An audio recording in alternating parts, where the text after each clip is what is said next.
All right, here's our lesson for 11.3 and 11.4, systems of equations by elimination. So think about elimination means we're going to be eliminating something or canceling something. So the first thing that you need to take a note of, these three things at the top are very important. First of all, we're going to use it when both equations, so both of them have to be in standard form. Remember, that's when I have ax plus by equals c. So x and y are on the same side. Then we're going to eliminate the first variable using perfect opposites. So when I mean perfect opposites, an example would be like 2x and negative 2x. Those are things that would cancel each other out. Or negative 3y and positive 3y. All right, those would cancel.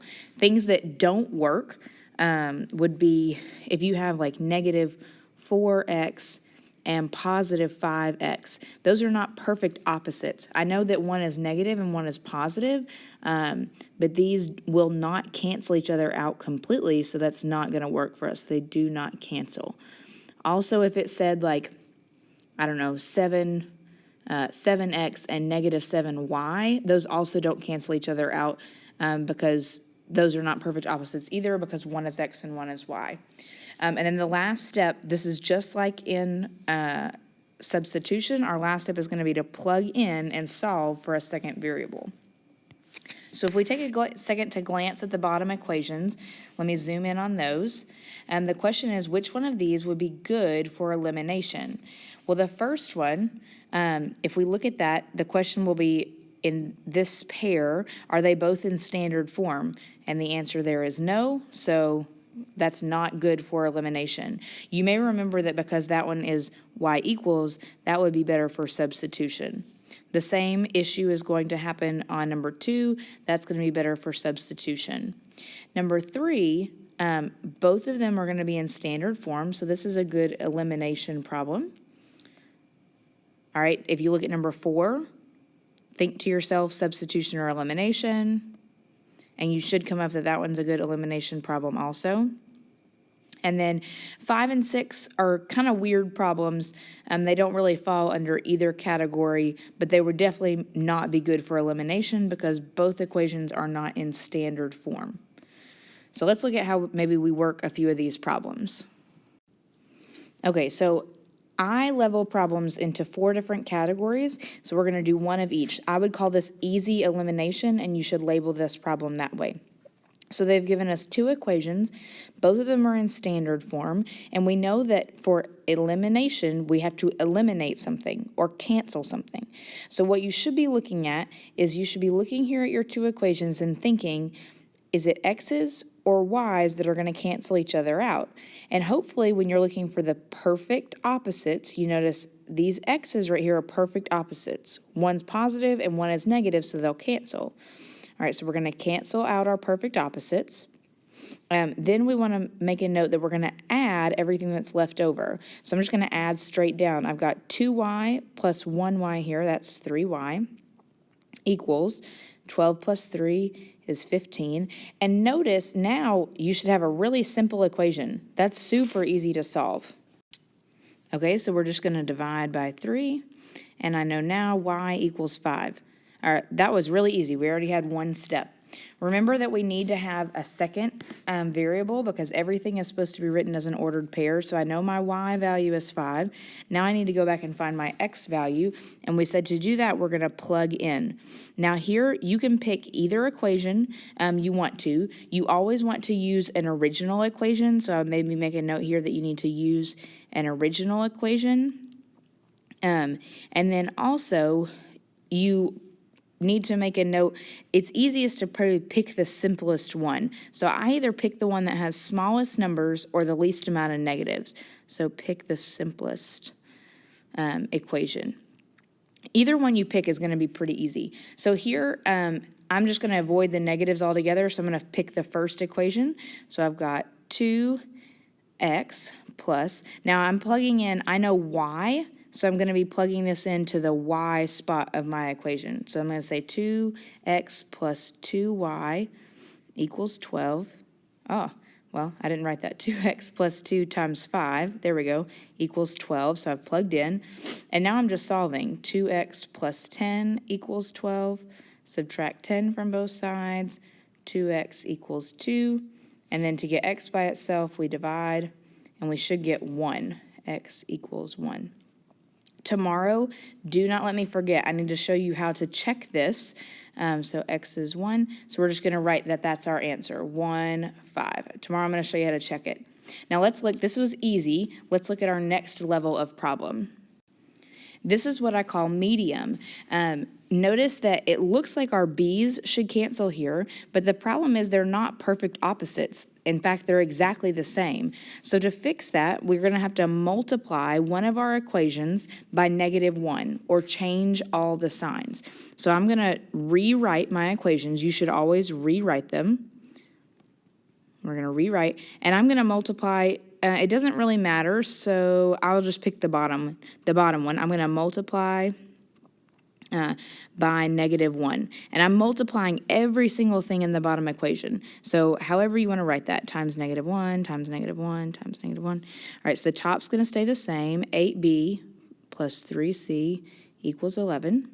The bottom's going to change and be -8b minus 7c equals -7. All right, now we do have perfect opposites. I've got something that cancels, and we're back to the same thing.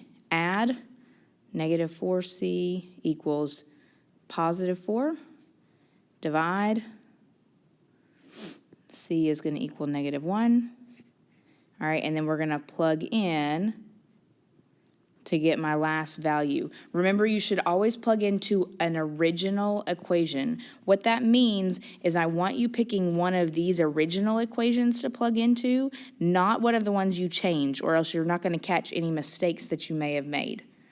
All right, so one more time I'll show you that plug-in method. So 8b plus 3 times c is -1 equals 11. 8b minus 3 equals 11. Add 3 to both sides. 8b is going to equal 14. Divide by 8. B is going to equal, that doesn't divide, so we can leave it like that, 14 over 8. And we actually can simplify that a little bit, right? We can divide both of those things by 2, divide by 2. So that means the simplest answer for B is going to be 7 over 4. So my answer as an ordered pair would be 7 over 4, comma, -1.